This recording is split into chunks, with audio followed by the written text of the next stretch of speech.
3 সপ্তাহ পরে একটা ম্যারাথন। তো আজকে ম্যারাথন ট্রেনিংয়ের সবচেয়ে লম্বা রান 20 মাইল অথবা 32 কিলোমিটার মাত্র শুরু করলাম।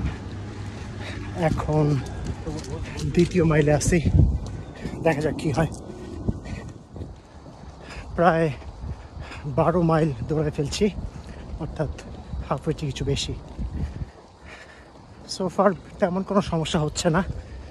ডান হাঁটুটা একটু স্টেফ, একটু স্লাগিশ। এটা এক্সপেক্ট করছিলাম, কারণ কালকে একটা বারবিকিউ পার্টিতে ছিলাম, প্রচুর মাংস খাইছি। তো মাংস খাইলে পরের দিনটা একটু স্লাগিশ যায়। সাথে রানিং ফিউল হিসেবে আছে নিজের তৈরি করা এনার্জি বল, খেজুর আর কিশমিশ দিয়ে বানাইছি। আর হচ্ছে হাইড্রেশন হিসাবে ইলেকট্রোলাইট। তো এখন যে পার্কটাতে আছি এটার নাম হচ্ছে ফরেস্ট পার্ক। এটা যথার্থই একটা জঙ্গলের মতো দেখতে। এখানেই ছিলাম সোফার।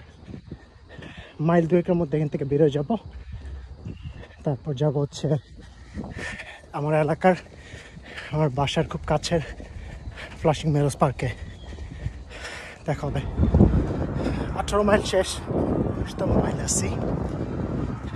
অন্ধকার হয়ে গেছে, কারণ দৌড়টা শুরুই করছিলাম হচ্ছে 4টার সময়। তো 20 মাইল হবে না, কারণ একটু রুট এস্টিমেট করতে ভুল করছি। এখন বাসার থেকে 1 মাইলের মধ্যে দূরে আসছি। সব মিলে তাও 19.5 মাইলের মতো হবে। দ্যাটস ওকে, যা 20 তাই 19.5।